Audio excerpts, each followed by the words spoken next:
అందరికి నమస్కారం. నాకు చాలా చాలా చాలా హ్యాపీగా ఉంది ఈరోజు ఇక్కడ రావడం. నా ప్రాణ స్నేహితుడు రామ్ చరణ్కి పుట్టినరోజు శుభాకాంక్షలు. మామూలుగా ప్రతి ఇయర్ జరుగుతూ ఉంటుంది అని తెలుస్తూ ఉంటే చూస్తూ ఉంటాము.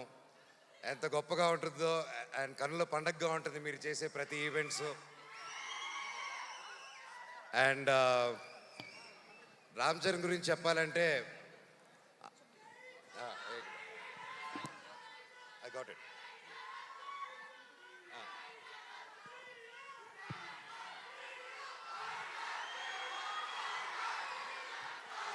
సో రామ్ చరణ్ గురించి చెప్పాలంటే చిన్నప్పుడు మేము చెన్నైలో ఉన్నప్పుడు అందరం కలిసి మా ఇళ్ళన్నీ పక్కపక్కన ఉండేది. అండ్ చాలా కన్నుల పండగగా ఉండేది, ఎందుకంటే అంతా వీధులన్నీ 2-3 వీధులు దూరమే ఉండేది అందరికీ. అండ్ చిన్నప్పటి నుంచి ఒక గుణం రామ్ చరణ్కి ఏంటంటే అతనికి ఎదురొచ్చిన మనిషి ఎవరైనా కష్టాల్లో ఉంటే సహాయం చేసే గుణం. అది నిజంగా ఈ రోజుల్లో ఎవరికి ఉండదు. అలాగే ఎంత గొప్ప నటుడో అలాగే గొప్ప మనిషి రామ్ చరణ్. నన్ను పిలవగానే ఈరోజు ఇక్కడ రావడం కూడా కారణం అదే. ఒక స్నేహితుడుగా అది నా బాధ్యత నేను మాట్లాడడం రామ్ చరణ్ గారి గురించి. ఎంతోమందికి ఈ కాలంలో చాలా విలువైనది ఏంటంటే అండి స్నేహం. స్నేహం అంత ఈజీగా పోతుందండి. మనిషి ఎదిగే కొద్దీ కొత్త కొత్త ఫ్రెండ్స్ కొత్త కొత్త వాళ్ళని పరిచయాలు చేసుకొని పాత వాళ్ళని మర్చిపోయి వెళ్తూ ఉంటారు. సో అలాంటి కాలంలో రామ్ చరణ్ అనే వ్యక్తి అతని చిన్ననాటి స్నేహితుల దగ్గర నుంచి ఎవరెవరితో టచ్లో ఉన్నారో ఈ రోజు వరకు కూడా ప్రతి ఒక్కరితో టచ్లో ఉంటూ ఆ గొప్ప గుణం చాటిస్తూ ఉంటారు ప్రతిసారి. ఒకసారి నా సందర్భంలో రామ్ చరణ్ గారికి ఒకసారి నేను యుఎస్లో ఉన్నాను.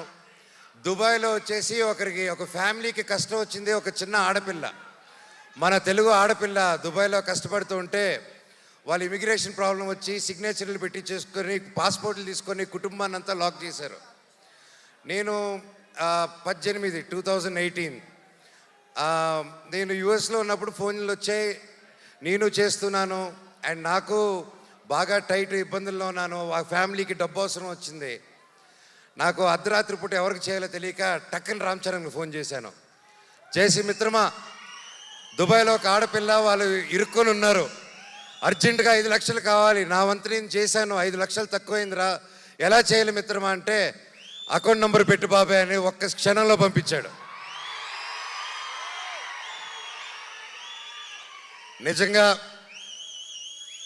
బాబాయ్ ఆ పిల్లల ఆ పాప ఆశీస్సులు, వాళ్ళ తల్లిదండ్రుల ఆశీస్సులు వాళ్ళ జీవితాంతం నీకు ఎప్పుడు ఉంటుంది, నువ్వు చల్లగా ఉంటావు. ఆ శివుడిని కూడా నేను అదే కోరుకుంటున్నాను, నీకే కష్టం లేకుండా సుఖంగా ఇంకా వరల్డ్ వైడ్లో ఇంకా నంబర్ 1 స్టార్ అయిపోవాలి వరల్డ్ మ్యాప్లో అని ఆ భగవంతుడిని కోరుకుంటున్నాను. అండ్ లాస్ట్లో సింపుల్గా చెప్పాలంటే లాస్ట్ చెప్తారు, అందరూ ఇందాక వస్తుంటే ఒకటి అడిగారు, అవును నాకు అర్థం కాదు, మీరు ఎలా ఇన్ని సంవత్సరాల ఫ్రెండ్స్, మీరు మాత్రం మీ నాన్నలు ఇద్దరు మాత్రం కొట్టుకుంటూ ఉంటారు, కలిసిపోతూ ఉంటారు, మీ ఇద్దరికి ఎలాగనేసి నేను ఆయనకి ఏం చెప్పానంటే, అన్న భార్యాభర్తలు మా ఫైట్ మధ్యలో వెళ్ళినోడిని ఏమంటారు తెలుసా అన్నాను. సో ఆ పొరపాటు మాత్రం చేయకూడదు. వాళ్ళిద్దరు కూడా అంతే కొట్టుకుంటారు, కలిసిపోతూ ఉంటారు. వాళ్ళు ఒక క్యూట్ టామ్ అండ్ జెర్రీ లాగా అనమాట. వాళ్ళ రిలేషన్ దాదాపు 45 సంవత్సరాల నుంచి వాళ్ళ మిత్రులు ఒకే ఇండస్ట్రీలో పనిచేసుకుంటూ వచ్చారు. సో వాళ్ళు కూడా ఎల్లకాలం కలిసి ఉండాలని, చల్లగా ఉండాలని ఆ దేవుణ్ణి కోరుకుంటూ లాస్ట్లో a relationship between mega family and Manchu family should be like fish and water, but should not be like fish and man. Love you all and all the very best. నా పవన్ కళ్యాణ్ అన్నకు కూడా ఆల్ ది బెస్ట్ అన్నయ్య. ప్రతి ఒక్కరికి పేరు పేరున ఇక్కడికి వచ్చి ప్రతి ఒక్కరికి ధన్యవాదాలు. Thank you so much. I love you all. Thank you darling.